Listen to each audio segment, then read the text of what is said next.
And welcome to Tuesday, the Chico Bormann Show here on the Big Play Network. Also following us live, you can do that each and every day, Monday through Friday, 1 to 3 on the Twitter machine.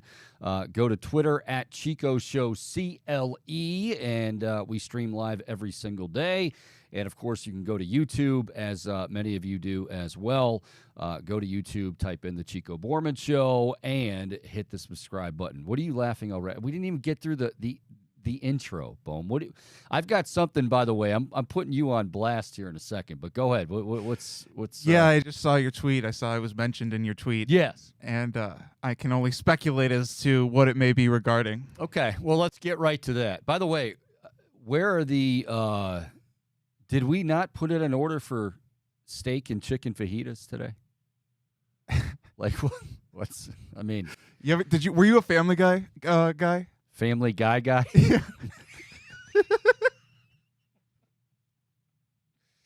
We are professionals, kids.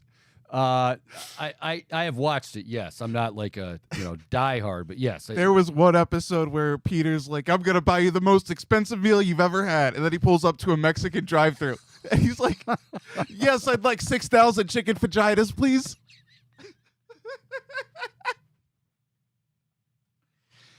Oh my God! Can you believe they pay us to do this? Huh? Can you?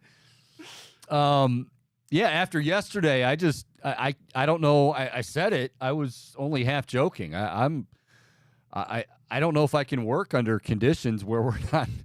Where I don't walk in and there's somebody manning a grill outside of our studios here at Burke Lakefront Airport. That was awesome from Tony and company yesterday. But I'm sure they're getting it ready. I'm sure Padone got interns now. I'm sure Padone's getting it all set to go. Shout out to the Dude Network, by the way.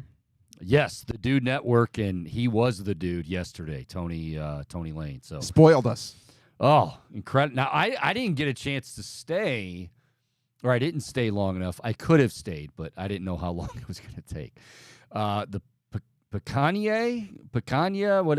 All I know is it looked incredible. I don't know exactly what that is, but it looked incredible. It looked like brisket, and it looked delicious. But Bohm. Of course, Bohm couldn't try it because. Yeah, I got to watch everyone else just demolish it. Well, and it's you got only yourself to blame for that. Sure. I mean, you had every opportunity. Yes. I take full responsibility here, Chico. The only thing that I can come up with you, Bohm, is you are on this strict diet because,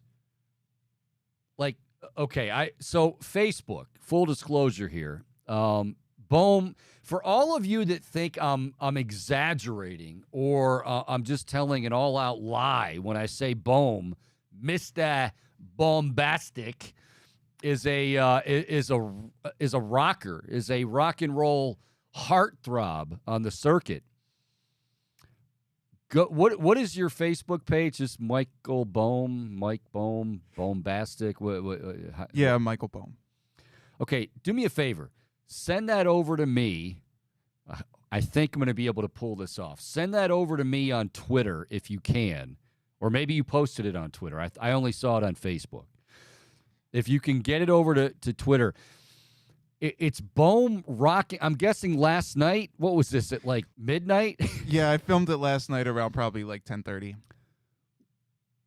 We're like your parents. Did you wake anybody up?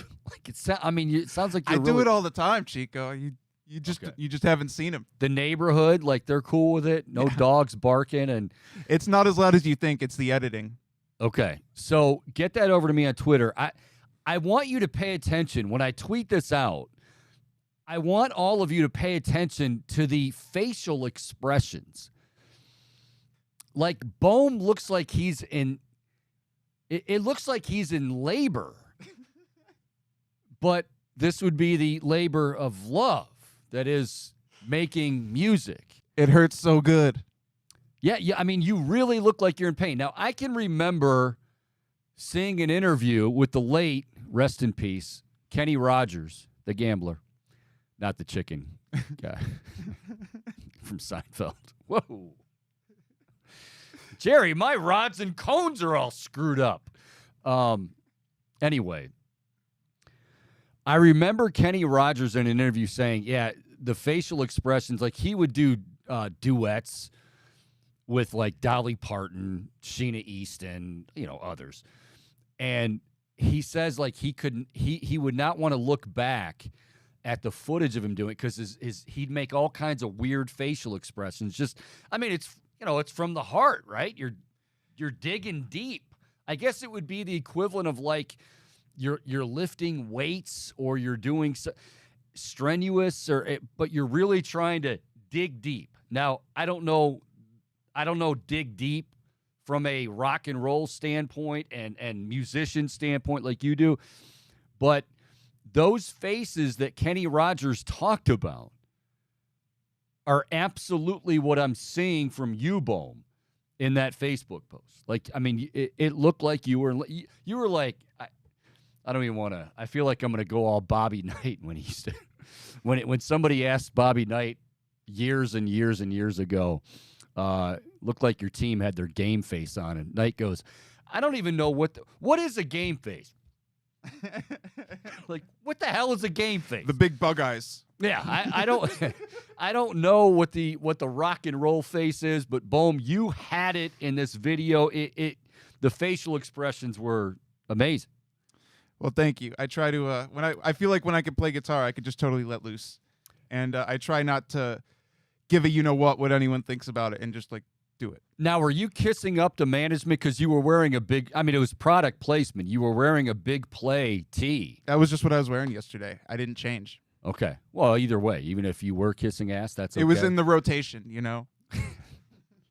We won't ask what is in that rotation. But well, if you watch more of my TikToks, maybe you'd know. I don't know how to get it. The interns yesterday, they're like, hey, we are hoping to get you on some kind of TikTok live, or I almost said Tic-Tac. TikTok live. And I'm like, yeah, that sounds good. They're like, would you be up for it? I'm like, I have no idea what that is. I was listening to some kind of music business podcast a few months ago. Yeah. Right. And they were talking about how TikTok live, unlike any other streaming platform, is just like spraying a fire hose out to get your audience. Like, it's just a total crap show. Our buddy Tony yesterday was at the grill, and he had it on. He was on TikTok live. Yeah, I acted like I knew. It's a great way to find unique viewers. Now, whether they're appropriate viewers for the audience is kind of up in the air, but it's you get a lot of unique viewers in that way, and in that platform more so than a lot of others. Unique viewers. Wow. Like what? Like people who would not normally see you in the algorithm. It's like it's totally random. You could, for all we know, we could be getting people from other countries. So there'd be a lot of people then going, "Oh my God, that's what Chico." I by the way, I've been getting a lot of comments. I think it's hilarious because I mean, again, the old joke that you face made for radio, but like everybody's like, Chico, you don't sound bald and ugly on the air. At least I didn't think you were when you were in radio. But damn, I don't know what to tell you. Thanks. Yeah. Thank you. Like, what do you say to that? No, but there's actually some really weird shit on TikTok Live. Like, really weird. I don't think this would really take the cake in that regard. I'll take your word for it. Yeah. There's some like, okay, this is not inappropriate or anything. There's one where this guy literally lays in bed, right? And I get go ahead. It's not inappropriate at all. Boom. Now that we're and FCC doesn't have reign over us. Boom. I've used this analogy. It's like when you were 10 or 11 years old, and like you'd be with your friends, and you'd say, "Hey, let's have this pact. All right, we can't swear around mom and dad, but if you want to swear here, you can swear here, and nobody says a word. All right, pact." Like that's Boom with the podcast now. I let him slip every now and again. No, but so he's literally laying in bed, right? And the only things that get him up are like however much you donate to his show, like to this live performance, right? And some things will be like a siren, like you donate 1 coin, which is like a fraction of $1, it will like set off a siren, and he like freaks out to it. And then if you donate more, it like starts playing music, and he just jumps up on his bed and starts dancing to it. And it's so weird and random, and he's making money off of it. It's crazy. Well, sorry I missed this TikTok live. There's probably a reason why I haven't jumped on board, but maybe I'll have to. Anyway, we'll get you that. Be following me on Twitter at Big Play Chico at Chico Show CLE, because we're gonna get this video of Bohm out there. He is really, really rocking it out. All right, let's talk some sports, shall we? Let's commence with sports. 216-626-7901. 216-626-7901. Also, as I said, on Twitter, and you can go to YouTube, all of that good stuff. Coming up in about, check the time, about 47 minutes from now, Eric Edholm, our good buddy with NFL.com, will join me. Browns begin mandatory minicamp today. Now, okay, I'm not going to sit here and tell you that, like, oh, this is huge, but put it this way. Mandatory minicamp is the last day, the last time the guys will be together on the field until training camp. So they're going to have, I think it goes through Thursday. Today, tomorrow, Thursday. It is mandatory, unlike OTAs. They're not in pads, and it's not going to be like, high intensity, but everybody's there. Some may not, like Amari Cooper had the core muscle surgery. Is he going to be back? That'll be something to keep our eye on. But mandatory minicamp is going on out in Berea. Yeah, there's some new faces. There's some new faces, not just player-wise, but obviously on the coaching staff with Jim Schwartz. And, I think the biggest storyline, without question, is, and it's no surprise, no big revelation. I'm not gunning for any kind of revelation or hot take here. Deshaun Watson, does he continue to look, all we've heard and the little that we have seen, some clips, is him looking like Deshaun Watson from the days in Houston with the Texans when he was, all pro and one of the best quarterbacks in the league. It's no secret. The Browns absolutely, positively have to have him get back to that form. Not a little bit, not 75%. They need to get him, and he needs to get back to where he was. Last year, it was impossible. And for a variety of reasons. I've said, for a long time now, it was the expectations from folks after 11 games was just, I literally remember people calling in going, well, as long as they can just, Jacoby and company can kind of, keep them afloat. Deshaun Watson comes back and he's just going to tear it up. Well, it's not that easy. Again, allow me to say it, old man at the clouds. It's not a video game, not fantasy. It's real life football. But now you've got a full off season, and by all indications, he's working hard. They're working hard. But this is an opportunity, mandatory minicamp, for him to be working with. You've got some new faces in that wide receiver room. Elijah Moore, I think, probably headlines that.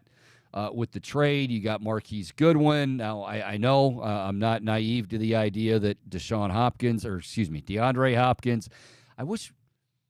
I can't do the whole D thing. Like, I keep mixing them up.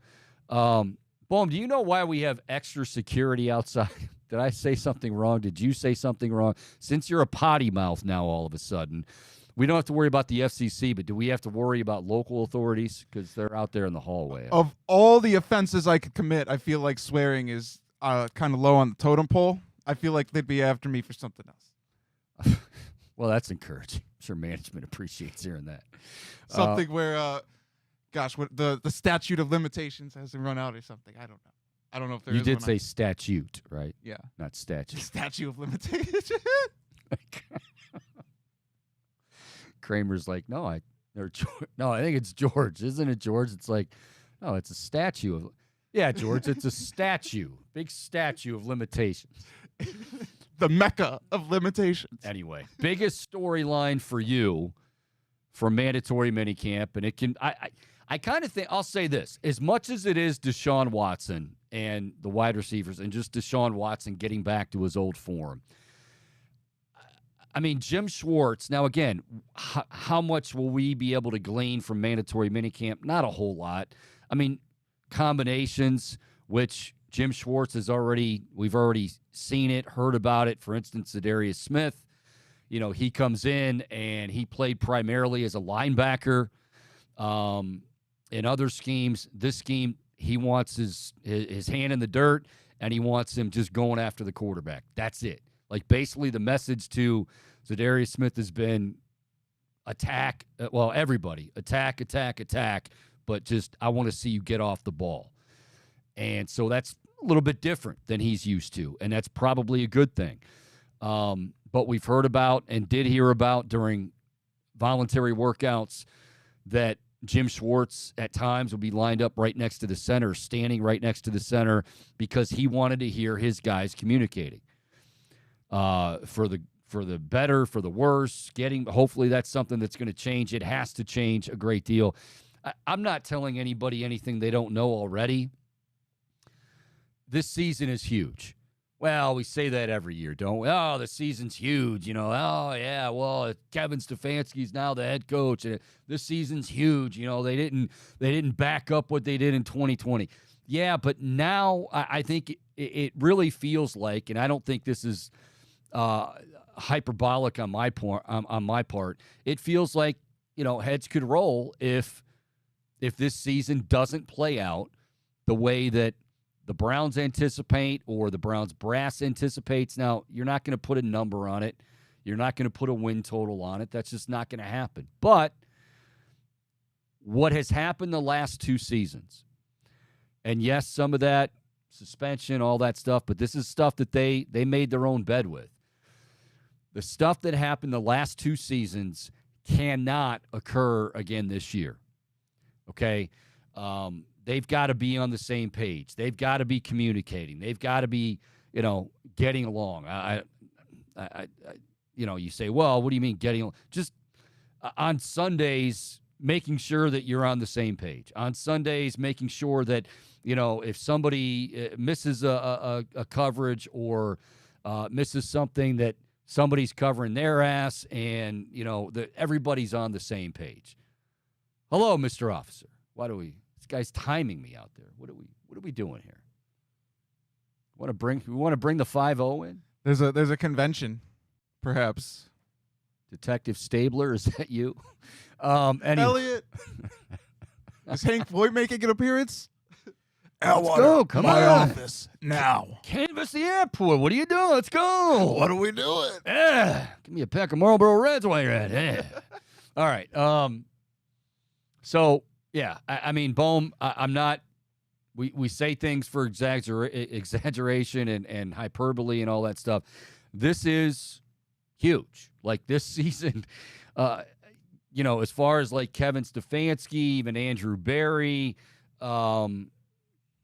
if they don't meet expectations, heads are going to roll. There's going to be people losing their jobs, and I don't think I'm going out on a huge limb saying that. And last year you had the suspension to fall back on, right? And right. I think that it kind of felt like a transition year. Like there were no, as much as it felt like they exceeded expectations, despite what their record may suggest under Jacoby Brissett at the helm, I still think that it felt like with that being kind of those transition year vibes, like you didn't have the expectations of really going too far in the postseason or anything. Hopefully making the postseason, but not going too far at this point. And this is the year where it's like you've run out of those excuses. This is the year. Man, we've heard that so many times. This is the – no, I hear what you're saying, and you're right. I mean, and that's why I led off saying Deshaun Watson, getting back to Deshaun Watson and being the best version of Deshaun Watson. I also think that can be taken as a bit of a scapegoat, and here's why. It was far beyond just the quarterback position. Jacoby Brissett played pretty darn well, very well, actually. This was more, well, I shouldn't say more about, but, you had breakdowns on defense. You had guys bickering about coverages and again, the exact opposite of what I was talking about earlier, which is one of the reasons they brought in Jim Schwartz is, okay, this is how it's going to be. I'm going to put my foot down. And I can't say for sure. Well, Joe Woods wasn't that way. I wasn't there. I'm not in the locker room. So to say that, oh, Joe Woods was, he didn't know what he was doing. He was soft. I don't know. All I know is the desired outcome, which at the end, of course, are wins, but the desired outcome on a weekly basis seemed to be the same old crap week after week after week after week. That, okay, yeah, you don't have Deshaun Watson, but why is this team so heavily penalized? Why is this team, not lined up correctly? Why is this team making the same mistakes over and over and over again? Well, it's like this. You have guys on the team, or did, hopefully not still, but you had guys on the team that were kind of out for themselves. They did whatever they wanted to do. And did you have coaching? That's why I say this is not easy to do. When you see guys like Belichick and all these other great coaches and people talk about Belichick and all that he's accomplished, but all he's accomplished in this day and age. Not to say that, back in Vince Lombardi's day it was a walk in the park. It's still football. It's tough. But times have changed. Times have changed where guys get paid, guys get their huge contracts, some guys just don't love football.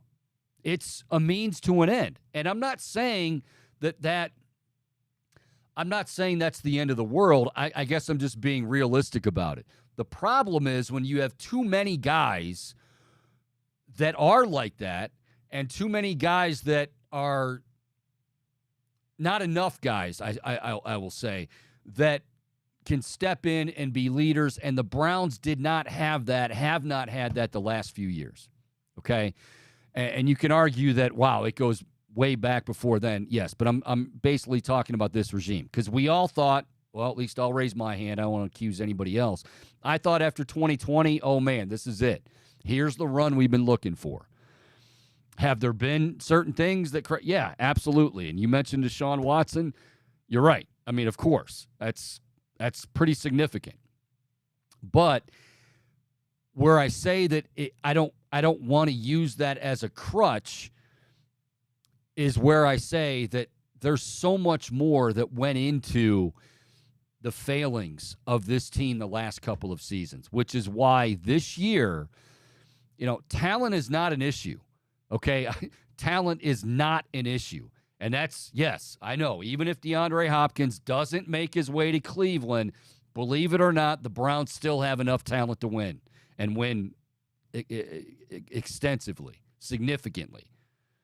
If he comes, great. If it's, if they get him on the cheap, great. I don't want him for a big price tag. I'm a little leery about having him anyway, but again, Why do I feel that way about Hopkins? Because the last 2 years was a hell of a lot more, I think, about intangibles than it was just, pure talent. I mean, that defense had some real talent, and that defense sucked. You cannot be bottom third against the run on a consistent basis. You shouldn't be bottom third on a consistent basis. You should not have breakdowns and coverages like they had last year. If that stuff gets shored up, I'm excited. So when people ask me like, hey, are you excited for the Browns season? Look, I'm a Browns fan since the day I was born, although I don't remember the early years. Mid-'80s, I ate, slept, drank, everything, Cleveland Browns. The mid-'80s, we talked about it. Bernie's been in here and we talked about it. Like, it was incredible. That seems like it's 80 years ago and not 35 years ago. You got to get back to that or get to that stock, because consistently winning is not easy in professional sports. Consistently winning in the National Football League is certainly not easy in today's NFL and in any year NFL. But if you're going to do it, the core and the culture that we keep hearing so much about has to be much better than it's been the last couple of years. Again, one more time, Talent is not the issue with this team. It's not. You got to coach them up. They got to be disciplined. You need leaders in the locker room. Then things are going to start to happen. And yes, Deshaun Watson being there for a full offseason and being as great as he is or can be, huge. I'm not, it is about talent. Don't get me wrong.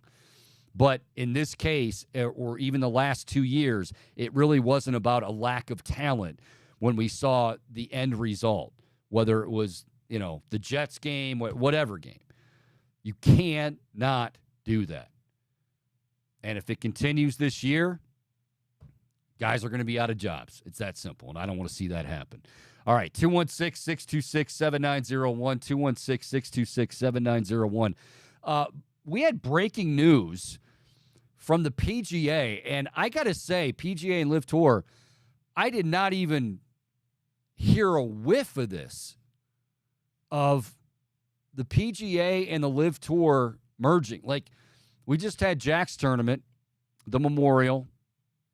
There were representatives from the PGA, Live. Now, you'd say, well, hey, it's Jack Nicklaus's tournament. It's a big tourney for, those that aren't majors. It's one of the bigger ones, and it's Jack. But there was you didn't hear anything. And Dave McAllister, Big Play Dave follows golf a lot closer than I do. And I was texting with him, and I said, did you hear anything about this over the weekend? One player was informed and spoke on condition of anonymity, said, get the bleep out of here. What? Was ticked off. PGA. A lot of the players on the PGA Tour are ticked off because they were, and by the way, let me just state that with this agreement that merges them all, and all the guys that were on the Live Tour supposedly are going to start playing on the PGA again next year, like in full go, and because they're going to be combined. All the litigation, which, by the way, the PGA was apparently kicking Liv's tail in the courts and all that stuff, is now ended. It's done because they resolved this. But there are PGA Tour players going, I thought we were a united front. I will say, looking back on it, you can always look back at certain things and go, wow, that seemed a bit odd. Rory McIlroy, over the last month or two, really since this season started, didn't really want to talk a whole lot. He didn't really. So you get the sense that, and Rory's been one of the bigger mouthpieces for the PGA Tour, and then it just kind of got quiet. Now, I thought, okay, he's just tired of talking about it because it can be a tired issue. But now I'm thinking he probably knew something was up. I highly doubt that someone like Rory McIlroy had absolutely no clue whatsoever that Jay Monahan, more on him in a moment, that's the PGA commissioner, that they had something in the works. I'm not saying every player knows about that, but, you're talking about one of the most recognizable, one of the best players on the PGA Tour who has been very vocal about his stances with the PGA versus the Live and those that left for the Live Tour. So I would be willing to bet that Rory had some idea. Now, in terms of the announcement itself, when it happened, this is just coming today. I had no idea. What it tells me is that Jay Monahan, much like Roger Goodell, they're going to go to the bottom dollar, the last dollar, which I get.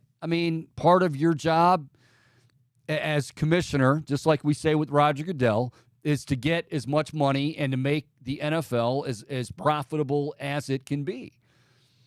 Jay Monahan's job is to make the PGA Tour as profitable as it can be. Now, let's get to the major sticking point as to why guys like Phil Mickelson, Greg Norman, others left. Because it was, you're going to make a bunch more money and you're going to play less. The restrictions are going to be less. You can spend more time with your family and on vacations and on your yachts and wherever the hell it is you like to go. Just give us 3 days, not even 4 days as far as the tournament, and you'll be taken care of handsomely, monetarily speaking.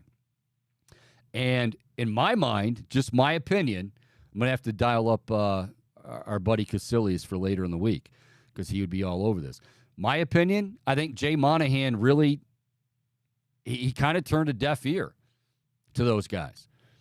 Because it wasn't, before these guys left for the Live Tour, there's always something brewing. It just doesn't, poof, all of a sudden we're going to this new tour.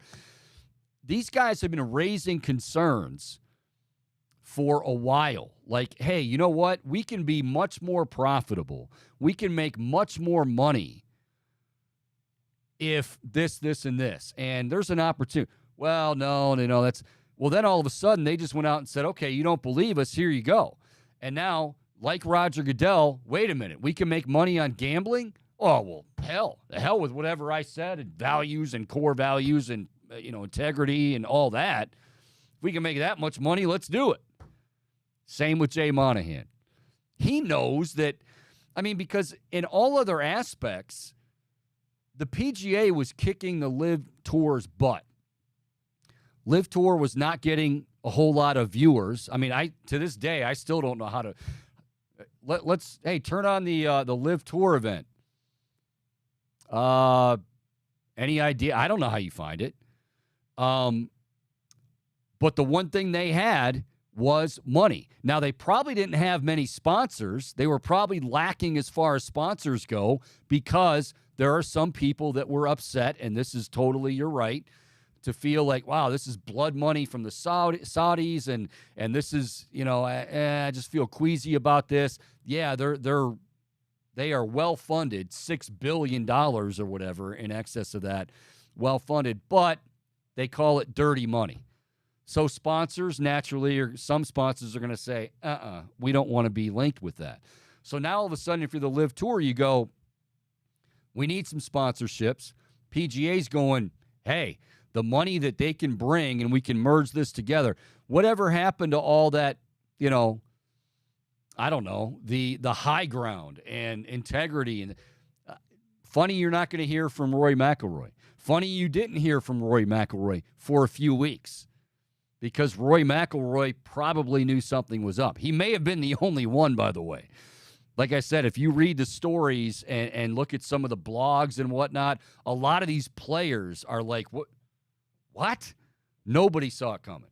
And like I said, they were meeting in Columbus at Jack's place. Maybe they went to the Bogey Inn.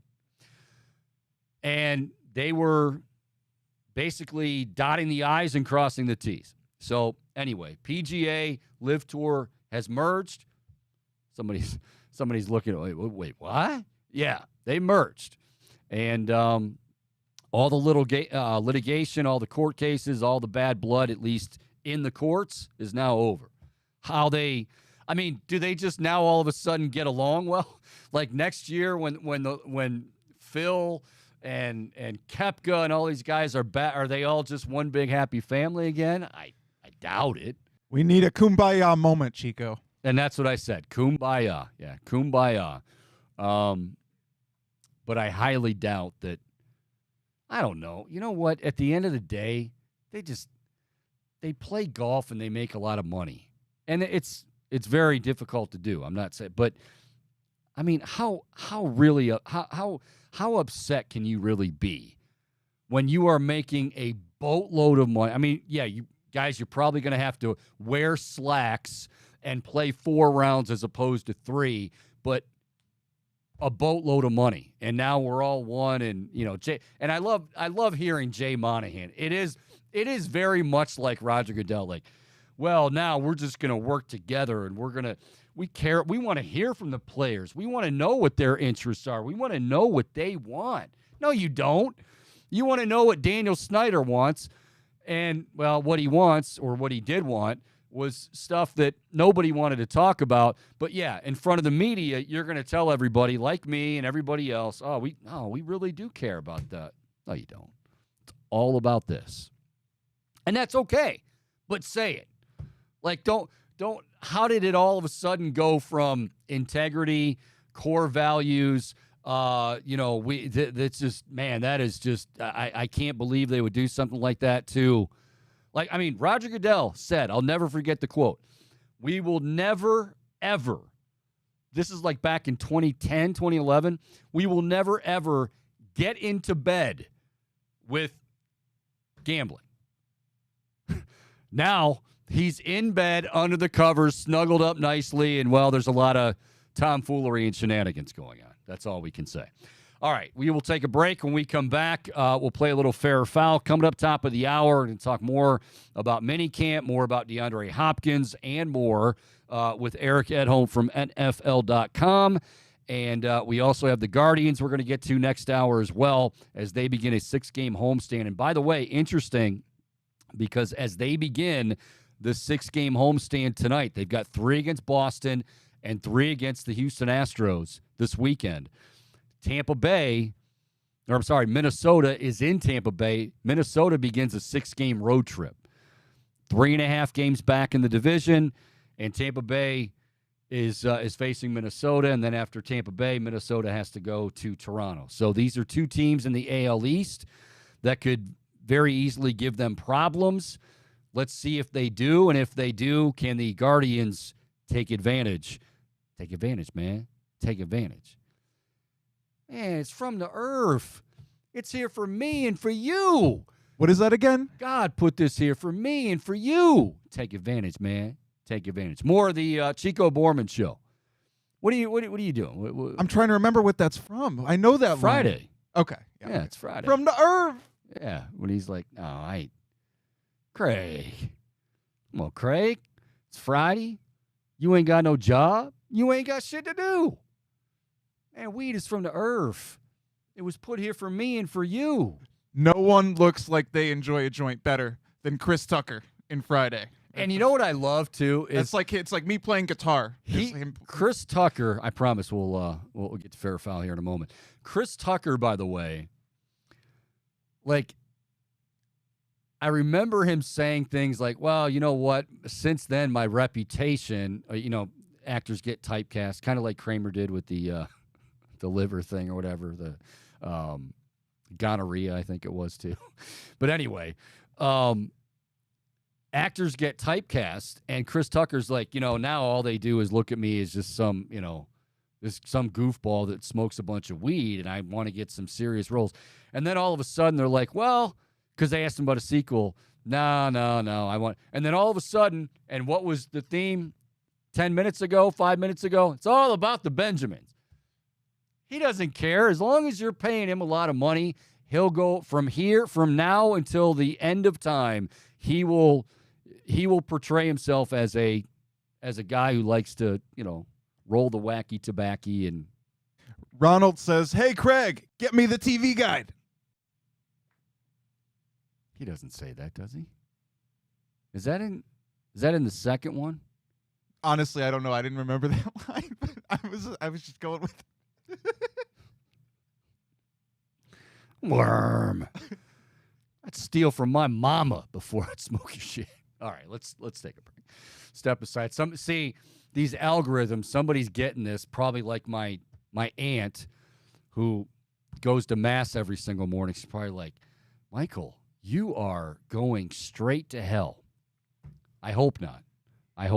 All right, we're going straight to break. We come back, fair or foul with Bombastic, and then Eric Edholm, NFL.com, top of the hour. It is the Chico Bormann Show. More to come right here on the Big Play Sports Network.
All righty, we resume. Like it or not, kids, we resume on this Tuesday afternoon. Chico Bormann Show on the Big Play Sports Network. Good to have you along. You can, of course, tweet at us if you would like, at Chico Show CLE. My personal handle is at Big Play Chico. You can also tweet at Mr. Bombastic. Why does it have to be complicated with it? Because he's complicated. That's all I can tell you. But stream us again on Twitter at Chico Show CLE and on YouTube. Go there, type in the Chico Bormann Show if you are not already. Please hit subscribe, and we do appreciate it. Without further ado, it is time for another edition of Fair or Foul. Complicated and combobulated, Chico. We're making do. Boy, I came up with that question one day about is there a word? I love it. Like discombobulated, we all say. But I never hear anybody say, wow, it's very combobulated. And you've taken to that. You like that quite a bit. I do like that, Chico. That was a good job out of you. I aim to please, please, and pleam. I aim to pleam. All right, well, you kind of you took the wind out of my sails a little bit there because I wanted to start off and tee off with the PGA Tour merging with the Live. Fair or foul, Chico? Both sides, because you talked about how the PGA was kicking the Live Tour's butt in terms of viewership, but also at the same time with the Live coming from so much financial backing, and you feel like it's obviously taking away significantly from what the PGA could bring in financially. Fair or foul? This needed to happen because both sides needed each other at the end of the day. Fair. Now, and I think, honestly, at the end of the day, as much as I'm criticizing Jay Monahan and all, it's better for fans of golf, too. Because, first of all, they've been struggling. I wouldn't say struggling. That's not the right word. But, you have a global icon for so many years in Tiger Woods that, if he teed it up, it didn't matter what tournament it was. People were tuning in. You don't have that anymore. And I'm not going to say that, oh, wow, their viewership is really, really bad. But, you're you need star power, and they have great players, but they don't have star power. You need storylines, you need rivalries. So that was already a problem. Now, or at least it was until today. Then they split up, and you got guys going over to the Live Tour. So, yeah, I agree with you. That's fair. They needed each other. PGA obviously has the viewership, and if you're the Live Tour, you're not getting sponsors, and quite frankly, now I'm curious with the Live Tour, the guys that went there, do they really care? Like, you keep hearing from the PGA, like, we don't want them back. Like, our guys on the Live Tour, like, boy, we sure are glad that we got this deal done, because I get the sense that many of the players that, like Phil, I don't give a damn. Yeah, I'm going to play 3 days instead of 4. I'm going to play pretty much whenever I want, and when I do, I'm going to make a boatload of money, like double, triple what I could on the PGA Tour. I don't care if we merge. Like, do some of those guys really give a damn? We talk about, what's great for the game of golf. First and foremost, what's great and the best for their pocketbooks. So, interesting. Yeah, now the other thing I am wondering about in that regard is just the fact that, if I'm a PGA Tour player, I feel like I would be pretty outraged by this, but I have to wonder how this impacts them financially. Now, fair or foul, this will equalize, or I guess bring salaries between Live and PGA players closer together as a result of this deal. They will be paid more close to evenly. Well, the purses, it's not necessarily the purses are going to go up significantly because you're using some of the Live money. So, yeah, that's I don't – evenly is kind of tough because, again, it's an individual sport. Here's what I would like to know. In terms of sponsorships, in terms of – everybody's going to get more from that. The more viewers you have, the more popular it is, the more backing you have. Obviously, you bring in the sponsors. Well, everybody benefits from that. The purses, it goes without saying. And by purses, I mean, the money that they're getting, winner takes, and everybody shares. that easily goes up. So, yeah, but I think in terms of it being spread out and even, yeah, I mean, everybody's going to get a piece of the pie when it comes to sponsorship money, more sponsorship money, and et cetera. So, yeah. I suppose I was just curious whether the earning potential might be the same now because of this merger. Obviously, you had the greater potential prior to this merger in the live. Oh, I see what you're saying. Yeah, more. Well, I don't think it's more about even. It's just there's going to be a lot more to the pie, and not just from the purses. Like, again, the sponsorship. That's one thing that the live tour, I don't care what Phil says or Greg Norman says or any of them said, they may have anticipated a better backing or a better, following, but they haven't gotten it. And on top of that, because there are questions about, the funding and whatever, and you can have your own opinion on that, but with that, sponsors didn't want any part of them. So they needed that. They absolutely needed that. All right, well, enough golf for this edition of Fair or Foul. As I want to transition to the NFL, first off, I saw a comment from Dan Campbell, Lions head coach, which I certainly don't blame him for making this comment. He said that he believes Jared Goff is a better QB now than he was in L.A., which, if you'll recall, Jared Goff did go to a Super Bowl under Sean McVay. They didn't win, but he did go to a Super Bowl. Played terrible, but they all did, actually. You're right, but he made some remarkable throws throughout the course of that season. I mean, I didn't watch him super closely, but I remember watching them on primetime that year, and he had some remarkable deep balls. So I'm not. I'll take fortunately, fortunately, it's not my fair or foul to answer. It is yours. Dan Campbell's comments. Jared Goff is a better QB in Detroit than he was in LA. Totally fair. I think some of it comes from just experience, right? I mean, guys you're going to get better, hopefully, as your career goes on. And if you don't, well, then the bus label, which was starting to come out with him, and some may say still might because he hasn't. But I think I could be wrong on this. I think there was a sense of, and it's interesting because you look at the two coaches and you'd say, man, who would scare you more? Just, looking at Dan Campbell, definitely. I think there was a sense with Sean McVay because he's maniacal. That's part of what makes him great. But he is maniacal. He's like kind of like Gruden back in the day. He doesn't sleep. He's just, wired all the time. And that may not have been the best or the most conducive personality, might be a better way to say it, to getting the most out of him. You know what I mean? So, I mean, I'm not, obviously Sean McVay's very, very smart. Sean McVay knows what he's doing, designing plays and offenses, all that. But I think Jared Goff probably is much more comfortable with the way he's coached in Detroit than, say, he wasn't out. Just my opinion. I could be dead wrong on that.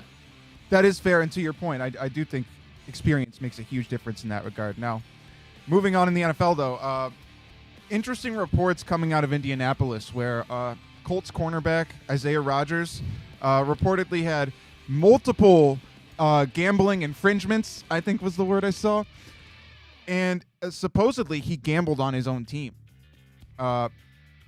Chico, I guess where I would start first off is, do you think, fair or foul, this is going to become a much more prevalent issue in the NFL? Yes, fair. I'm not going to say it's going to become well, put it this way.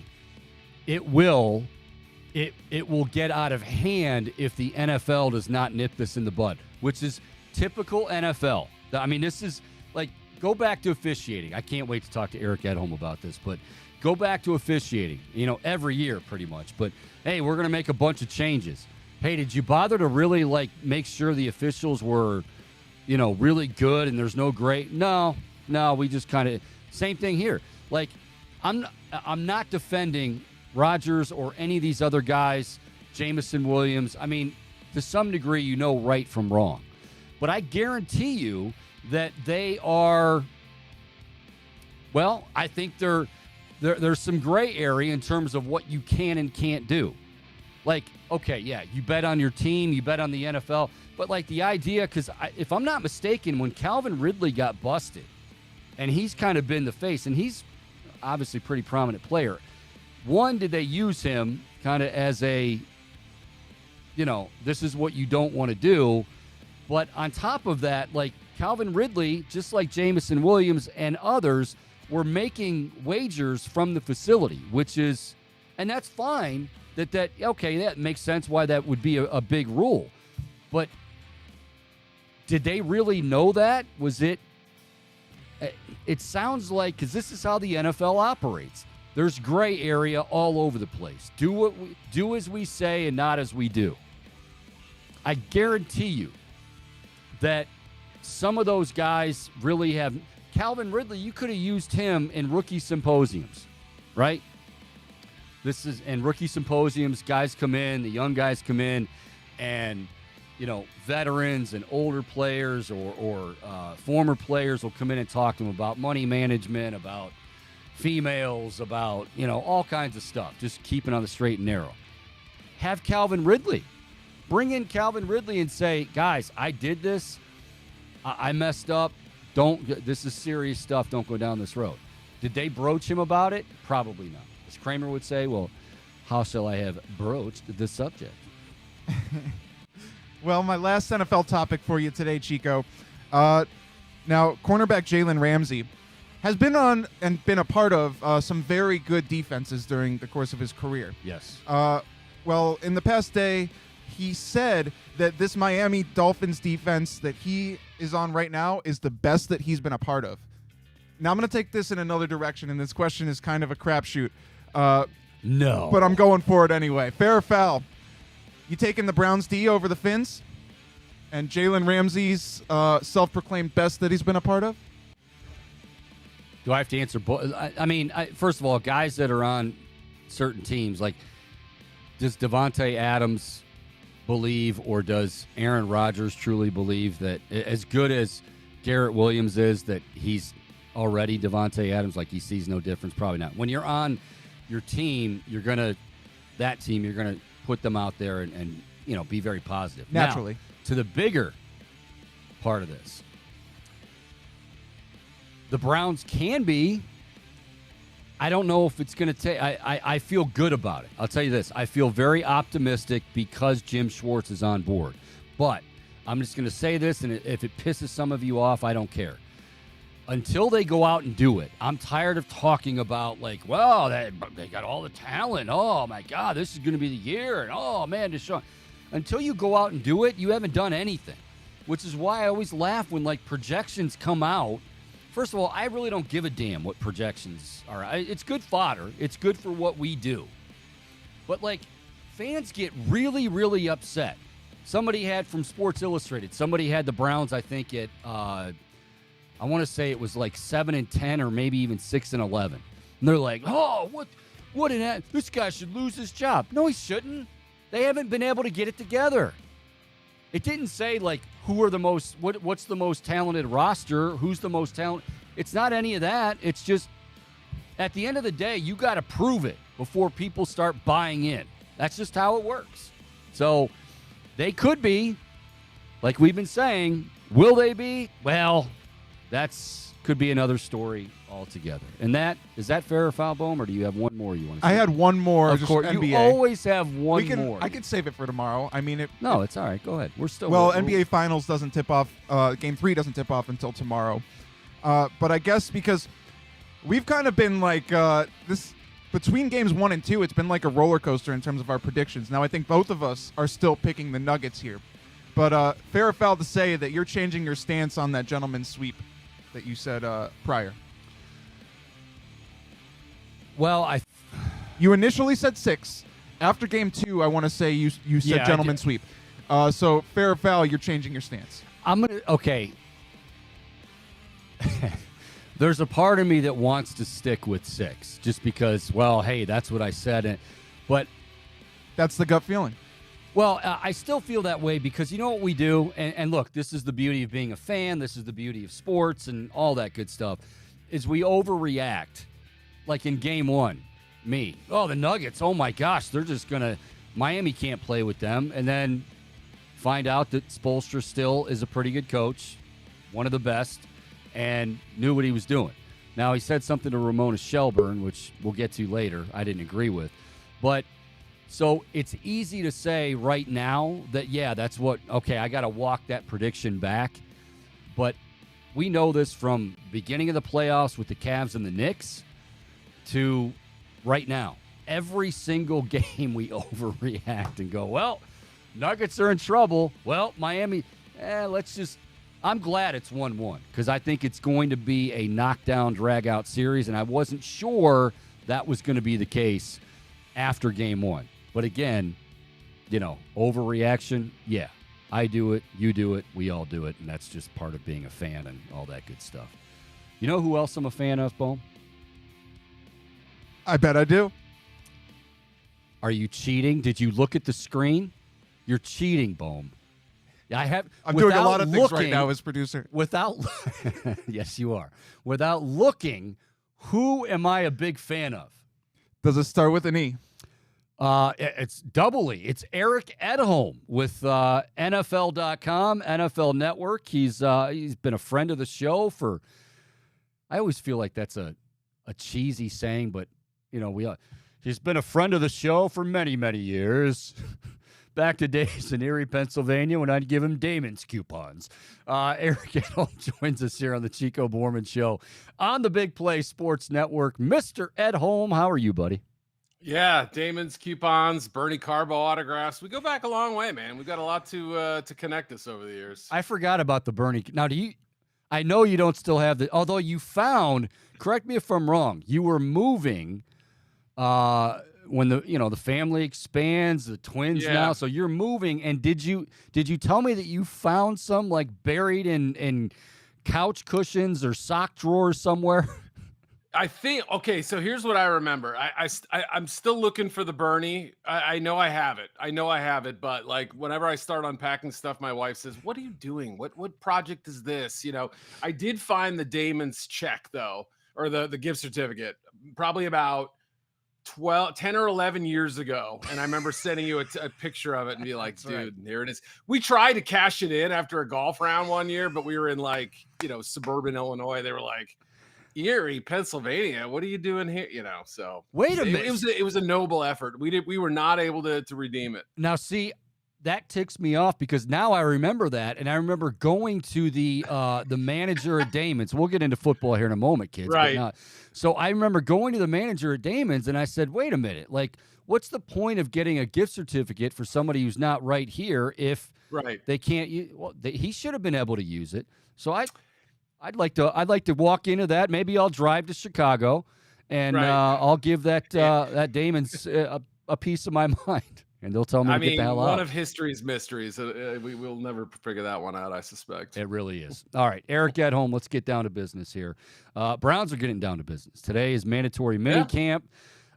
3 days, and you say, well, is it a big? Okay, it's mandatory. Not everybody is going to be practicing, but most of them will. They are not in pads, not contact or high intensity. But for this team, Eric, I think, and for this season in general, I know all fans say this season's huge. This season is huge for the Browns because if they don't meet expectations, and not that Jimmy and D. Haslam are putting a number on it, but we know the expectations are high.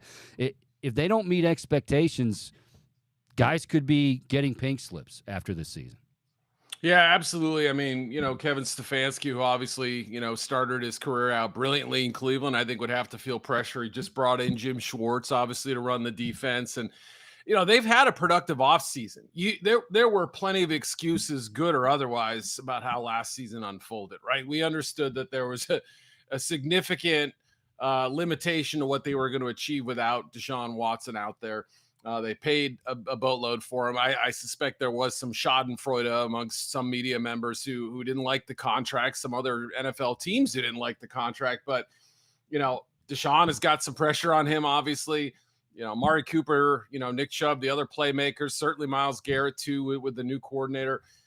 Everyone has to be feeling it, and it's a tough division, but I think there's reason to be excited. I really do. When I did my 10 most complete rosters piece a couple weeks ago, I was this close to putting the Browns in there. I think their roster's in really good shape overall. I totally agree with you, and I've taking some heat about this, but we were just talking about it in the first hour as well. Talent the last 2 years. Okay, I know that quarterback position is pretty important, but this has been more than just, oh well, hey, if Deshaun Watson was at his best, this team just hasn't been able to hit on all cylinders. Like you mentioned, Jim Schwartz. One of the big reasons he's in there now, in addition to scheme and whatever else, is just these guys not on the same page. These guys, not communicating. These guys, the Browns like to talk about, and I don't mean this as a knock, but they like to talk about culture and a winning culture. And I bought in after 2020. I'm like, man, if you can win in the midst of a pandemic like you were talking about with all that, then damn it. But it's just too tough in the NFL. If you're not all together, the best of the best are going to race by you. And I just feel like I'm done talking about talent on this team, because until they do it, we're not going to know. Like Jim Schwartz coming in, guys better be accountable. Guys better not be pointing fingers in the secondary talking about, well, that guy was your guy. And I feel like if we can get there, now I'm really, really excited. Yeah, which, we should get a pretty good indication pretty fast over what the season's going to go like, right? They open with the Bengals at home. Yep. Then they go on the road against the Steelers. I mean, okay, you're either 0-2 and, it's yet another miserable season, or at least that's the talk, right? You don't know if it's going to be that way. It's 1-1 and it's a collective shrug, or it's 2-0 and let's see what else you got, right? I mean, there's still going to be that, okay, that's great, but you still got the Ravens, as 49ers are coming to town, et cetera. I mean, the first scenario, those first two games, if they win those, right, they give themselves a chance. So, yeah, and I agree. I mean, obviously, cohesion is a big thing, and you imagine that a team that could thrive amidst the chaos of 2020 would be able to carry that on. But the last two seasons haven't quite worked out the way they would hope. And so, again, all of it, dependent on the quarterback position. We know what Baker went through. I think a lot of that was on the team. I think certainly a big chunk of it was on Baker too, but it wasn't like those were the only missteps along the way. It wasn't like this was the only factor, as you pointed out, that derailed this team. So yeah, I mean, it's the time is now. And even if they're not being talked about nationally, we know locally that there is a certain level of expectation for this club. He's Eric Edholm, NFL.com and NFL Network, and you can follow him on Twitter at Eric_Edholm. Okay, and to that end, one more thing, and then I'll get off my soapbox here. So one of the guys they're chasing or they're in talks with maybe, and fans, of course, are let's bring him in, DeAndre Hopkins. Yeah. I'm not comparing him, just he is this guy. But go back the last 2 years, and, of course, the end of last season, Jadeveon Clowney. Perfect example of what I'm talking about. Like, this guy's talented, obviously, and you bring him in, and the first season, you're like, well, he's going for a payday. He's got to prove it. And then at the end of last season, or towards the end of last season, he sits out a few games, and, oh, wow, guess what comes out? Well, you know what? I was kind of upset because I felt like the coaches were scheming toward Myles Garrett to make him look good. And when I heard that, I'm like, that is a microcosm of the Cleveland Browns since they've come back in 1999.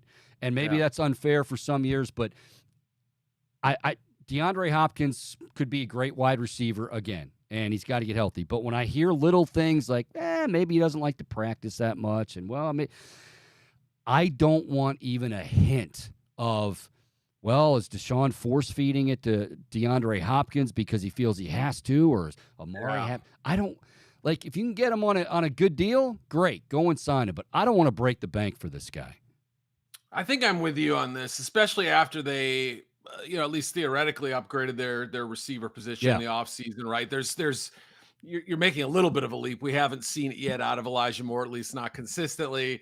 The 2 draft picks, who knows how they'll fare as rookies, et cetera. Or I guess 1 draft pick. Yeah, I'm counting the kid they took last year, Michael Woods. But yeah, I mean, right. Those two and a second-year David Bell and a second-year Woods and everything like that. I think there's enough promise. Like, ask yourself this. How much of an upgrade is DeAndre Hopkins over Donovan Peoples-Jones? I I wouldn't say it's massive. I really wouldn't. I think you have a young player here who, always looked like a future pro at Michigan, has shown signs that he could be a very solid starter, I think, at times, with good quarterback play.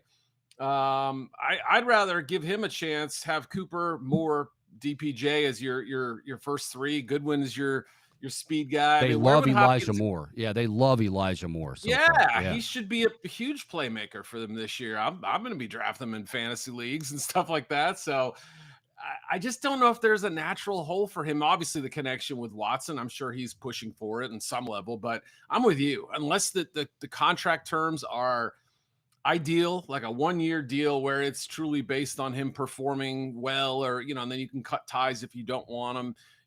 I don't know. I would shy away. And you're already seeing some teams kind of hesitant so far, like the Cowboys and Giants and others. Yeah, and it's funny you mentioned DPJ there, Donovan Peoples-Jones. Sorry, that's what we call him here. So, Yeah. but you mentioned Donovan Peoples-Jones, and there are people, forget about DPJ. There's people going, well, if Hopkins comes in here, he's immediately the number one guy, and I'm like, I mean, if. And I know, look, the guy has put up some great numbers. It's been a while. He's banged up, and is he going to be okay? And I'm not saying he's Jadeveon Clowney, but is he going to be okay? There's a lot of weapons on that offense. There's a reason why you thought about putting them in your top 10 complete team. So is he going to be okay if he's not getting fed enough? I don't know, and I don't even want to chance it. That's where I'm at right now. Right. And I mean, I don't know what his, the fact that Hopkins went out and visited the Texans, granted, he's got a history there and everything like that. It's a new coaching regime. I'm sure he was excited by the chance to go back or whatever, or maybe just visit friends, right? That's the only confirmed visit I've heard, unless there's been another one that's been reported that I'm not aware about. I think on some level, it kind of tells you that he may know that his market isn't going to be flaming hot. Maybe at some point the Chiefs come swooping in, or the Bills, although they've made a few other deals that suggest that, that maybe they're done. But, I don't know that there's a massive amount of teams. The fact that he's considering and giving quotes saying, I'm looking at all 32 teams, he's not ruling anybody out.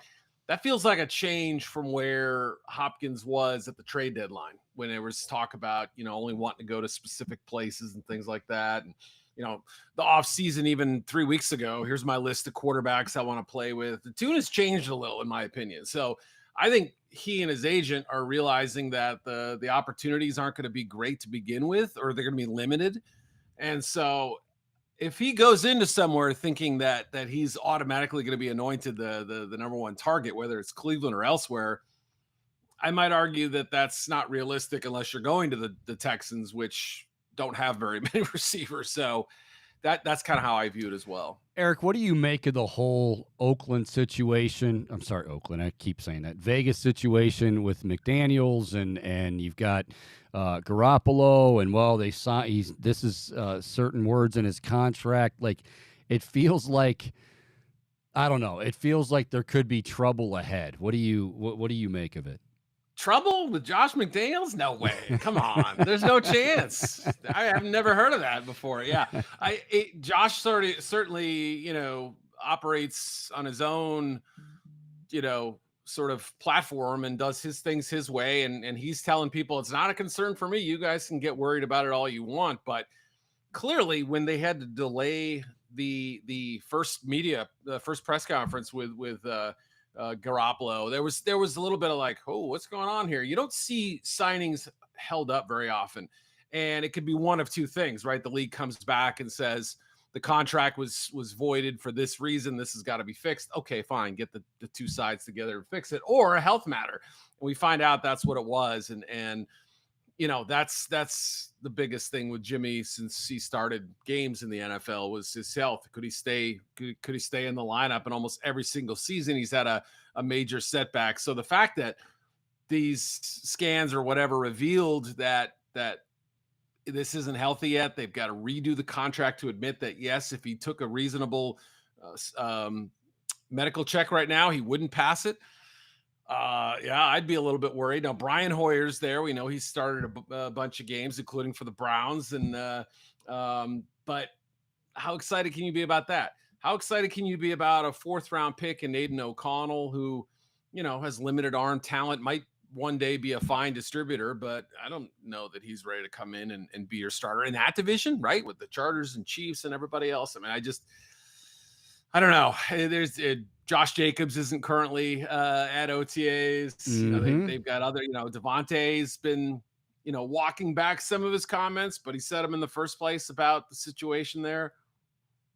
It's not terribly different from what we saw in Denver circa 2008 and 9, right? That was basically the same sort of plot with different characters and different problems. Interesting stuff. Interesting insight. Again, talking to Eric Edholm. We'll get you out of here with this, bud. Appreciate your time as always. Okay, so I want to tread lightly here and delicately here. The Rodgers situation, Isaiah Rodgers, the Lions, the Colts. Defensive back, and we've heard about Jamison Williams. We know about Calvin Ridley from before. So, not to go down too far down the road here, but in the first hour, I was talking about the breaking news from the PGA that Jay Monahan says, you know what, we're all going to be one big happy family again. Right. And so Monahan, after detesting the Saudi Arabian, and the money and how they're back, says, all right, let's go. Like, essentially, we know that we can't turn that kind of backing down. Right. Roger Goodell, about 15 years ago, made a quote, and I'm paraphrasing here, but we're never going to get in bed with gambling. And, well, they're really snug in that bed right now. Yeah. Do you think these guys there's so many different ways I want to frame this, but do you think these guys, the players, really do have a firm idea of what they can and cannot do? Like, I know they know right from wrong, but it's the NFL, so there's going to be gray area. Sure. Well, I can just tell you from personal experience, when I became an NFL employee, I'm subject to the same, limitations on what you can do in terms of gambling, highly limited, as they are.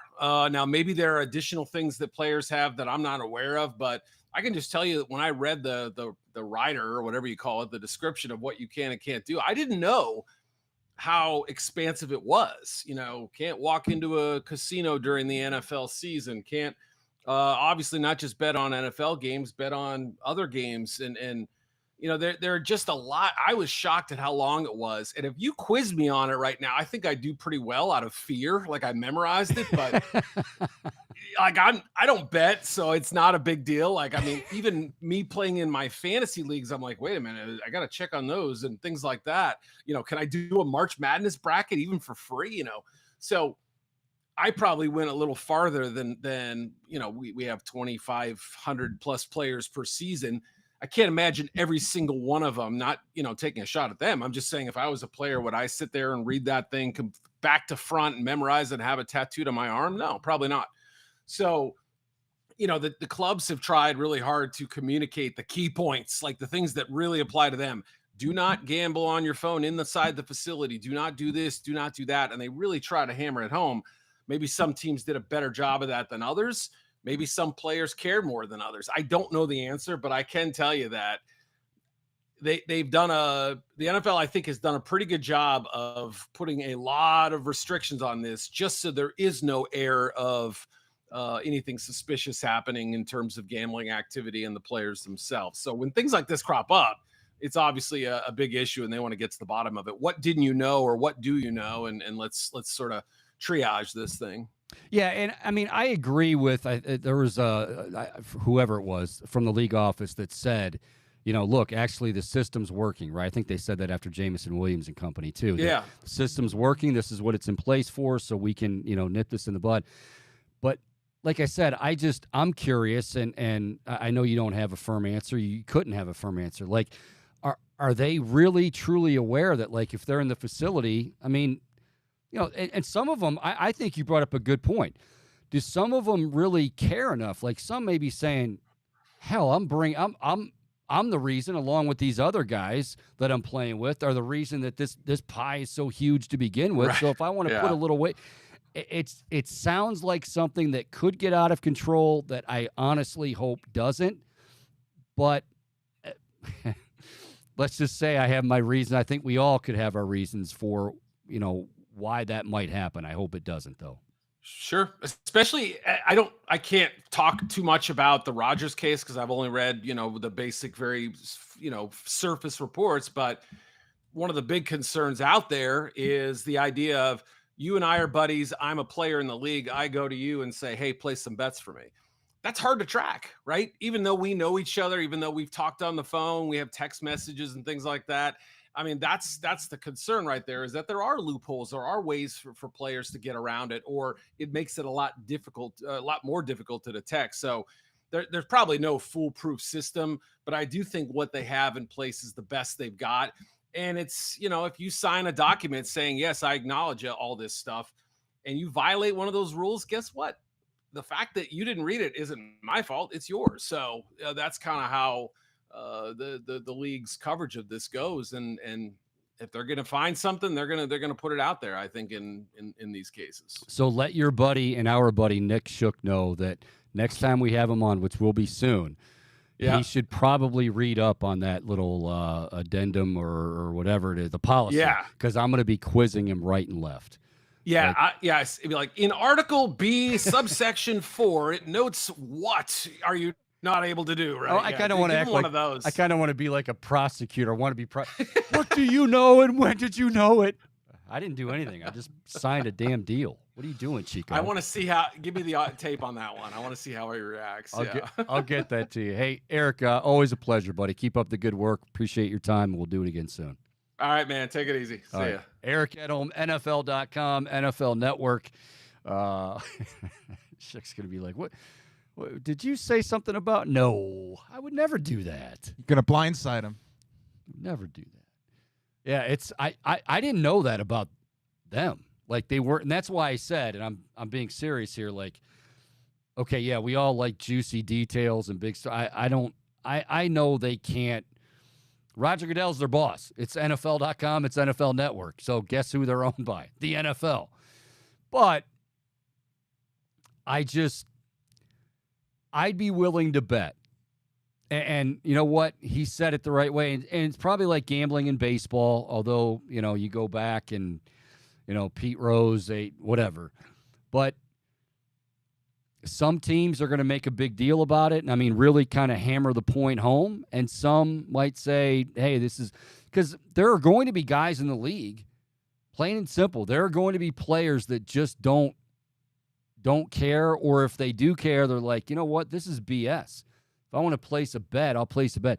I didn't realize, like, okay, the Bengals, the Bengals come to town. That's in Cleveland, week 1, right? Boom.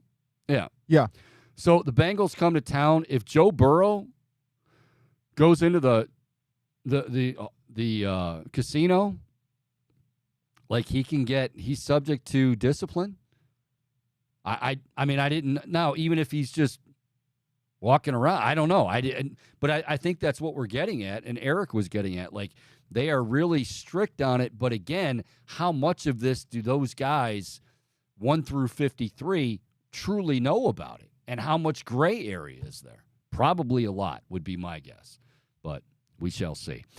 All right, we will take a break. When we come back, speaking of video surfacing, there is a video that has surfaced of one Michael Bohm that I put out. Very, very painful with the guitar. I want to look at this and talk about this in real time with Bohm. And we'll do that when we come back. We're also going to talk some Guardians as they start up again. They are at home, 6-game homestand. Meanwhile, while they begin a 6-game homestand, the Minnesota Twins, the team they're looking up to in that AL Central, 3.5 games, they're on the road in Tampa for 3. They're on the road in Toronto for 3. Got to start making a move. Hopefully it starts tonight against those Boston Red Sox. We'll take a break, back with more. And if you want to chime in, love to hear from you. 216-626-7901. Again, 216-626-7901. Chico Bormann Show. More to come right here on the Big Play Sports Network.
All righty, welcome back, Chico Bormann Show, as we wind things down on this Tuesday. Good to have you along here on the Big Play Sports Network. We broadcast here from the beautiful studios at Burke Lakefront Airport, which are getting more beautiful by the day, Boom.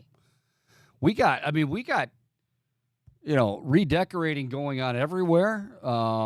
This is going to be a sweet little pad when this is all said and done. And not just for us. Fans are going to be able to enjoy, I don't want to give too much away, but it's going to be pretty sweet. We got some things in the works. Plans are being concocted. Stay combobulated, Bull. Again, we are broadcasting here from the beautiful studios of Big Play at Burke Lakefront Airport. And you can, of course, stream the show live every day, 1 to 3, Monday through Friday, on Twitter at Chico Show CLE. And you can also go on YouTube and type in the Chico Bormann Show. Hit subscribe if you have not already, and you'll be all set to go. Okay, so before we get to Bohm, and I definitely want to get to Bohm. This rock and roll video, his video is kind of painful for me to watch, him looking painful. But hopefully this is going to be a turnaround. Like, this is, I know we said it, and it was a huge series before with Minnesota. The Guardians recovered nicely. They lost those first two, and it could have been, oh my gosh, they're staring down a seven game deficit in the Central, and they were able to get those last two back. Tristan McKenzie, knock on wood, is going to stay healthy because, my gosh, did he look great. With 5 innings of scoreless ball, 10 Ks. I mean, it was like he just picked up where he left off from last season. But we're starting to see some guys, and I mean key guys, like guys that have been struggling for a while, Jimenez and even, Jose to some degree hasn't been his normal self. Josh Naylor, others. Josh Bell needs to get going. We certainly know that, but and other guys. But this feels like this homestand, another important. I mean, you just can't. You don't want to fall too far behind. And I know we say, well, they're a second half team, and they always play better in the second half. They have not been this far below 500. I shouldn't say as we speak, but they dipped to a point where they hadn't been that far below 500 since 2015. Is it the end of the world? No. Is it somewhat significant? Yes, in my opinion. So they got to start kicking it in gear. They're home. They've got the Boston Red Sox tonight. Bieber's on the bump. How much longer is he going to be here? And what I think is interesting with Shane Bieber is, you're hearing more and more that regardless of what the standings say, now, the number one thing is, what do they get back in return? I mean, that's the big one. And you heard, Anthony Castrovins yesterday, who joined us from MLB.com, and he said, look, every team does, but the Guardians certainly have a high price tag for their players, their talent, and we can assume that the same is the case for Shane Bieber. I've always said, or at least in early May, when some people were saying, well, they're done, get rid of, you just can't do that. Now, Tristan McKenzie has come back and looked pretty good. I know it's just one start, but damn, he looked pretty good. Logan Allen and Tanner Bybee, they continue to just roll along, and another case where I don't want to take anything for granted, because you wonder, do they hit that wall at some point? You talk about that with young guys. And I know somebody might say, well, if you look at the innings pitched, it's not far from where they were in the minors and majors, in terms of, and you hear managers talk about this, you hear pitching coaches talk about this, that these innings at the major league level are just tougher, obviously, for obvious. I mean, these guys are stuff that they could get away with in Double-A, where, nobody could catch up to that heater, or, the changeup that was so great. It just, he dominated guys. Now, all of a sudden, at the major league level, they're having to work harder to get somebody out, to get, through an inning, to get through a few innings. So, do they hit a wall at some point? I don't know. I know they'll have a close eye on that sort of thing. But now with Bieber, you're starting to hear, regardless of standings, if they get the right deal, and some teams are going to, you look in that AL East, the team Minnesota's facing right now tonight, Tampa Bay. They could use some. Baltimore, St. Louis, we just saw here, they could use some help. So it'll be interesting. Guardians have the Red Sox, followed by the Astros at home. Meanwhile, Minnesota, Tampa Bay, followed by Toronto. It feels like a really opportune time, and I know I've said that a lot over the last month, because it's always an opportune time to break out of a slump and win games and start going on a tear. But it feels like this could really, really be an opportune time with Minnesota, 6 games on the road against tough competition. So hopefully that'll be the case. All right. All right. So there's, I don't want to say disturbing video, but I don't check Facebook that often. I wouldn't say not as bad as I used to be, but I do check it, maybe a couple times a week. Twitter, different story because, show and everything. But I was checking Facebook earlier this morning, and I saw a video emerge. And I'm like, well, that dude looks familiar. And it was none other than our very own rock star extraordinaire, Michael Bohm, or as you may know him, Mr. Bombastic. I really like his bio. Let me start with the bio here. Changing the world with music. I agree with that. Songwriter / musician. Stay tuned for a new project announcement. Producer content with us and OSU Buckeye 16. He's going to put that in there.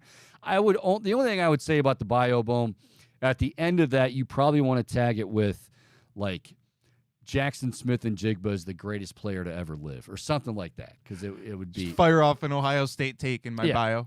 Yeah, absolutely. But you're changing the world with music. We know, and on a serious note, that's a nice serious note. That's a nice little jet rolling in. On a serious note, Boom,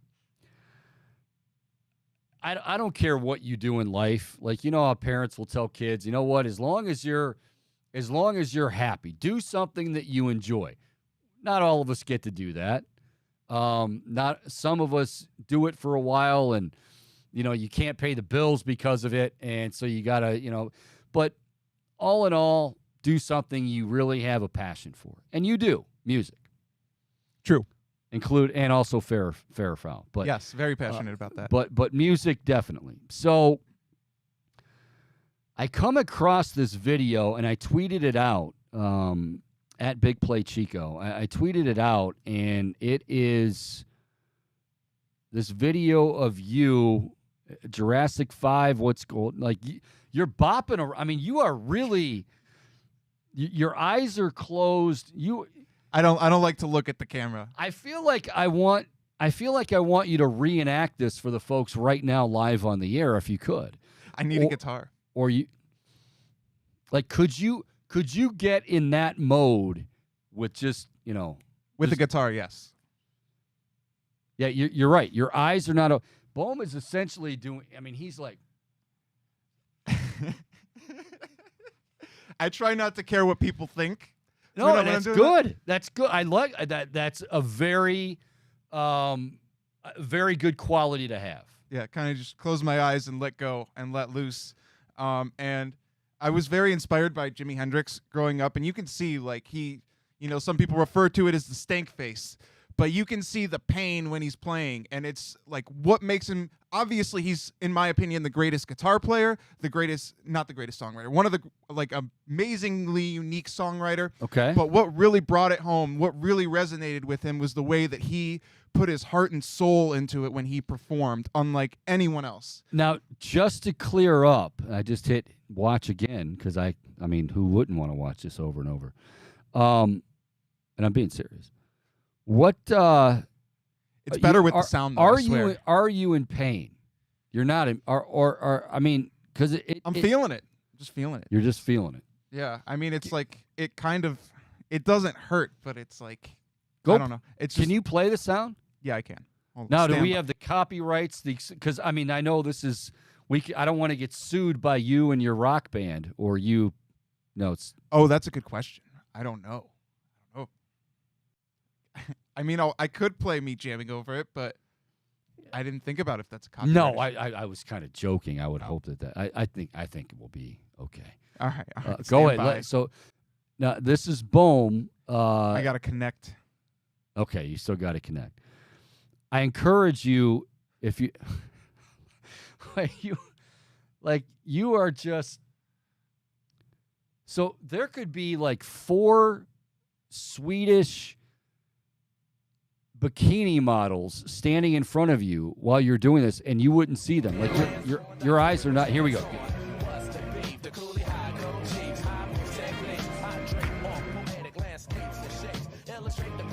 It's a banger, Chico.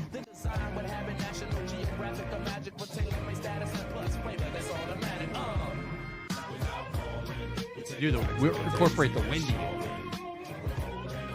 That was a new dance move. So, okay, down.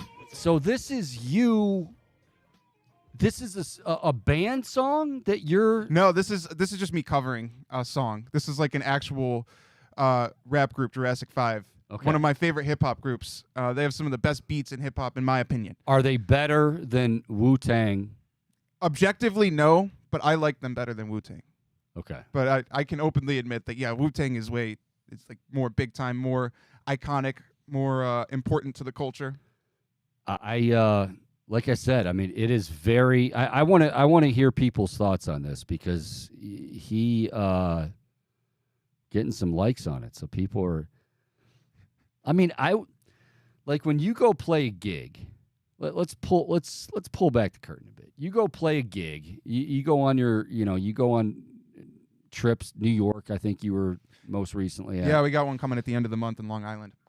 Long Island. Yeah. Oh, look at you. The Paramount, great venue. Okay, so I'm guessing people are attracted to that sort of passion that you have for. Yeah, I mean it's the same reason that I feel like I was attracted to it when I was watching like Hendrix or Angus Young was the reason I picked up a guitar. And like those are 2 very high energy showmen. And they keep it going like 100% for the entire show. And I try to emulate that as best I can. I'm usually pretty out of breath. Sometimes from doing all those little squats, my quads are really sore. I sore neck from headbanging. I feel like you could. I mean, watching that video, and I know you sweat profusely anyway. Oh, you're sweating I'm always soaked. Right now. You're sweating. And that's okay. I feel like after, because this is just like I don't know, 90 seconds or whatever, however long it is. Like if you go into a jam session for like 2 hours, you probably drop like 10 pounds. You know what? I used to wear like one of those pedometer things, step things. And I would notice it would always go off when I hit 10,000, and it always happened on stage. Yeah, it's definitely a workout, Chico. Oh. I got to stretch beforehand. Oh, I'll tell you. Yeah. Do you really? Oh, yeah, totally. I do stretch beforehand, definitely. And I'll do some jumping around, a little bit, just like get the blood going.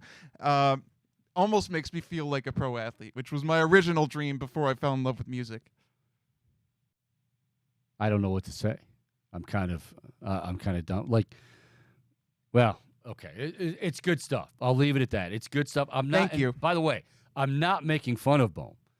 I find Bohm to be a fascinating individual. Like, there's a reason why. Just so everybody knows this. Like, I sought Bohm out to come join me here with the show. So, and there's good reason. So I like Bohm a lot. I don't want anybody thinking like I'm picking on him. It's just. He's a very fascinating individual. So when I saw... There's an intrigue. To say the least.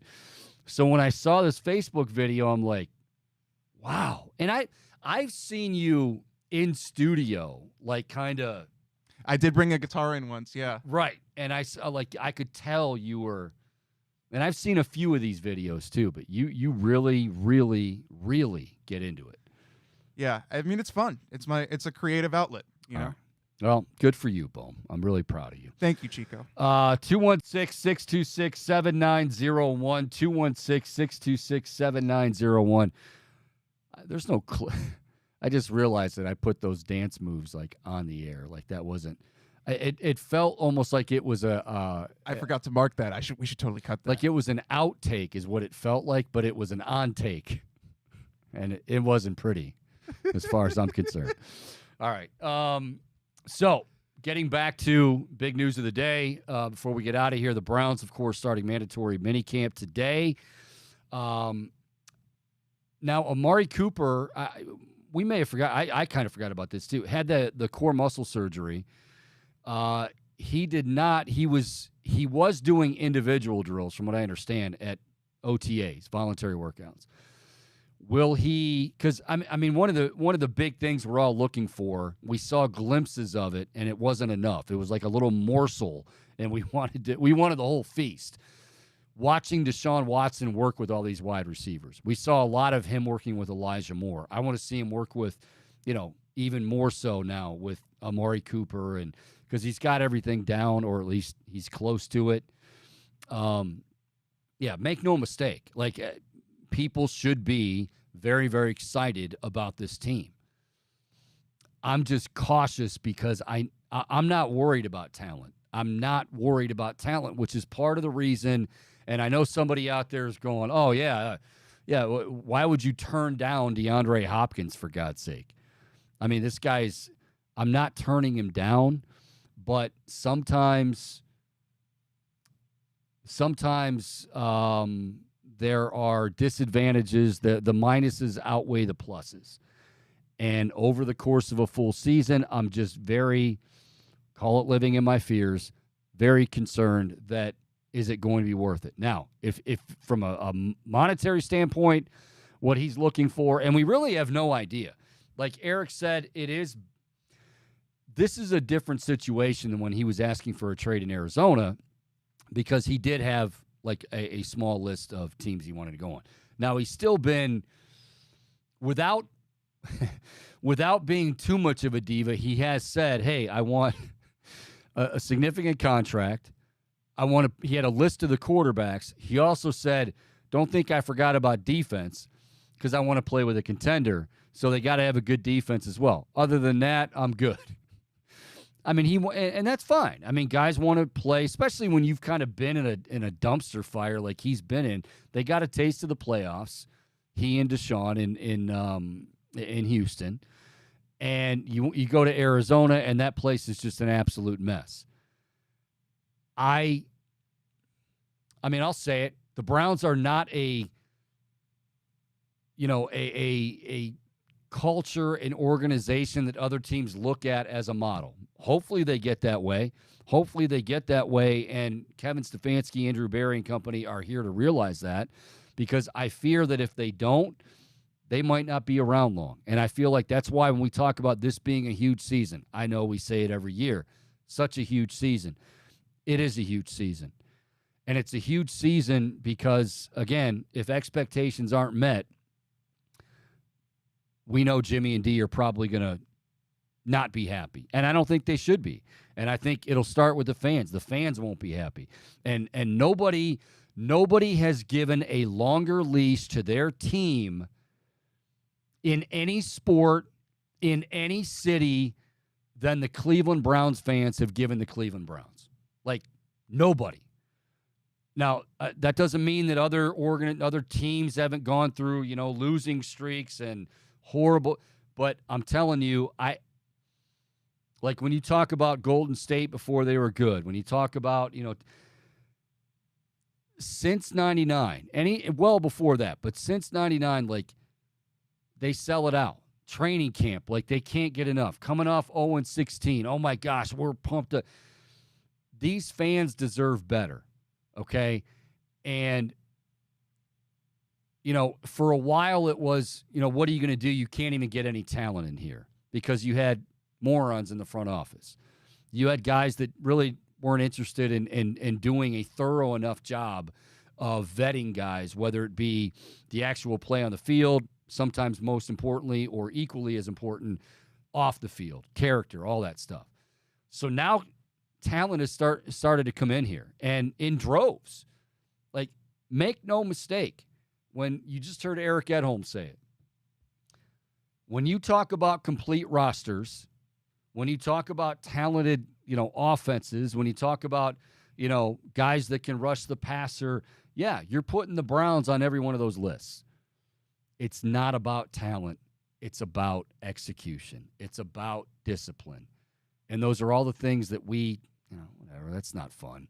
Just what are the projections? And what are you talking about? We got Zadarius Smith to go along with Myles Garrett, and, you brought in Dalvin Tomlinson in the middle. All that's great. I mean, remember the year when OBJ came in? Like, pick your poison. You got OBJ, you got Chubb, you got Landry, you got Njoku. What are you going to do? You got Austin Hooper. You got, my goodness, how are teams going to, well, if you don't execute or you become predictable or you put yourself in a bad situation defensively, which then puts it in a bad position offensively because you become predictable. Well, now you have teams pinning their ears back, so it really doesn't matter about the weapons. And these are the things that now are extremely important. Extremely important. Any comments from the peanut gallery, Bone? I see you glancing over there and laughing, so I'm guessing that there's been a few, No, I think it's a very real concern to have. Just the fact that it could be a complete disruption. It could ultimately turn into a distraction, and it most definitely is a risk that's being taken. At the same time, I'm still like, part of me would really like to see it.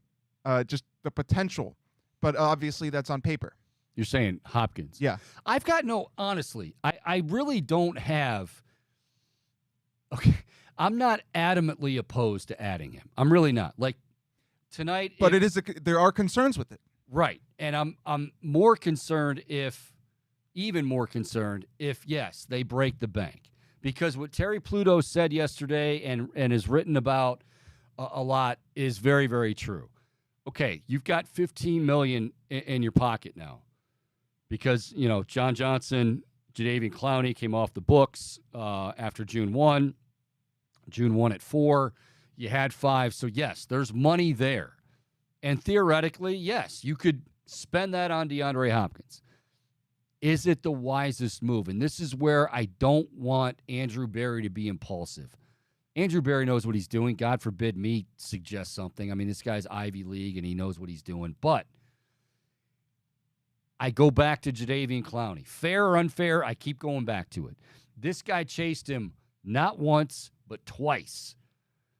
And I'm not going to say he didn't have some good moments, but what happened behind the scenes? What happened in front of the scenes, in front of the cameras? But, we know that he didn't like to practice. We know that he didn't practice a lot.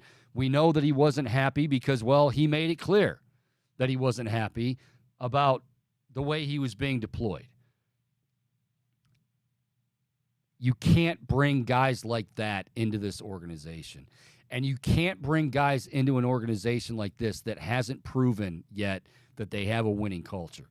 There's a big difference between talent, and there's a big difference between talent and talent and culture. And they don't have that culture yet. Can win games, and yeah, that's going to cure a lot.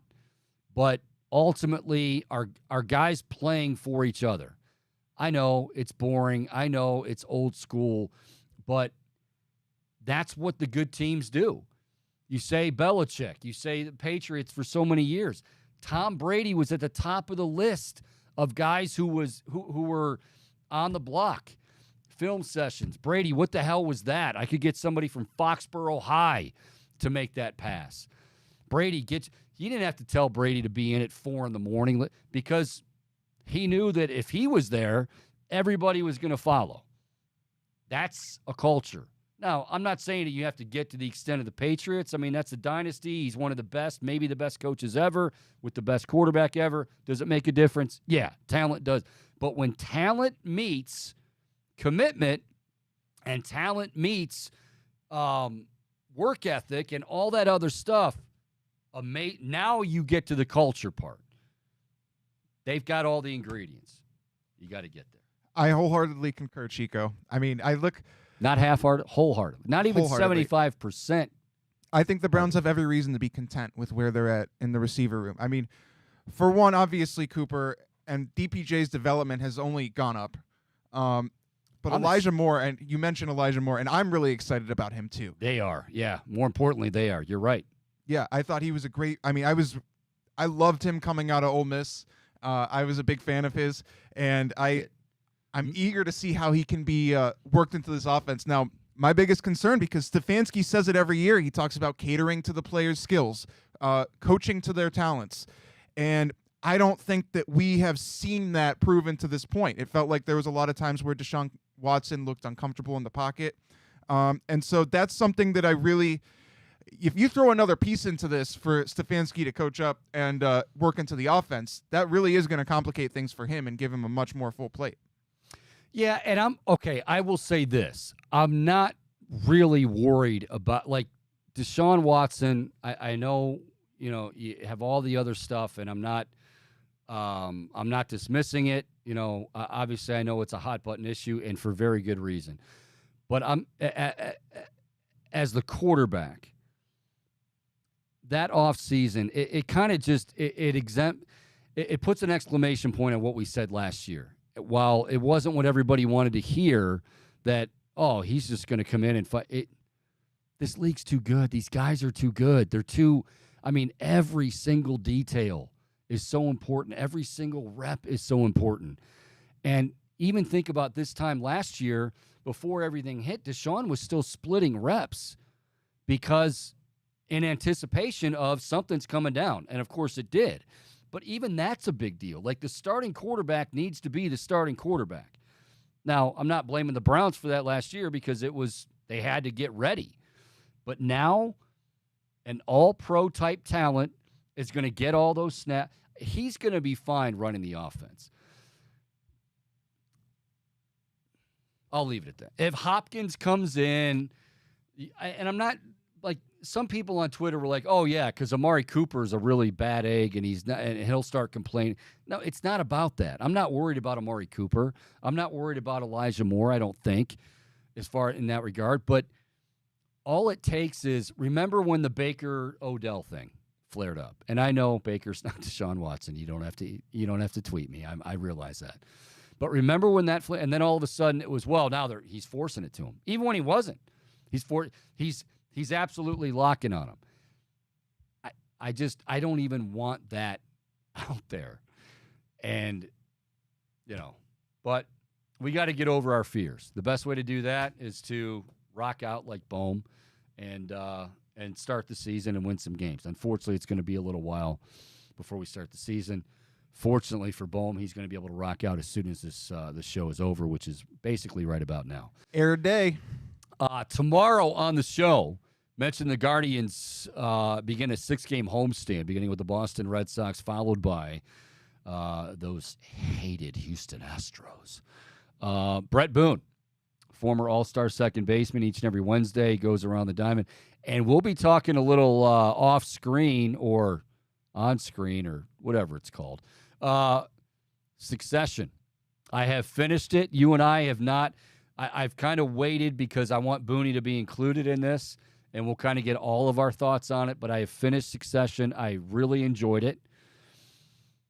Can I say I really enjoyed it, but I'm also glad it's over?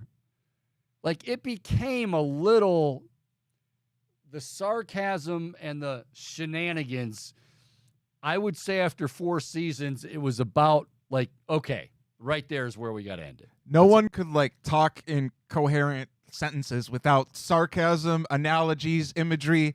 It was almost unrealistic in that sense. And I'll leave it at this without giving anything away because I was that guy too. But I don't know if I could take another Tom and Greg conversation. Like, the disgusting brothers. It's like what?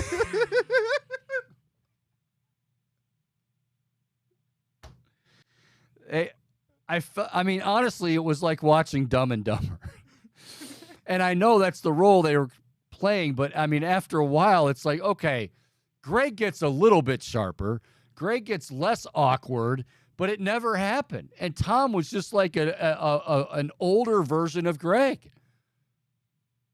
I don't know, but we'll talk about it tomorrow. We're definitely going to go over Succession tomorrow and go around the diamond, too, with Brett Boone. All right, thank you to Eric Edholm. Joined us today from NFL.com. Bohm rocking out as he always does. Go to Twitter at Big Play Chico. And I'm going to get Padone on this, too, to get this out. You rocking out, because it is something to see. It's Bohm as passionate as he could possibly be. He doesn't open his eyes for 90 seconds, sweating profusely, thrusting the hips like he's Elvis Presley in Vegas. I'm in my element, in my natural habitat. Someday I'll find my element. I'm glad you liked it, Chico. Thank you for real. Very good. All right, Chico Bormann Show back with you again tomorrow, 1 o'clock, right here on the Big Play Sports Network. Thank you for watching, and until tomorrow, make it a great Tuesday night, everybody. See ya.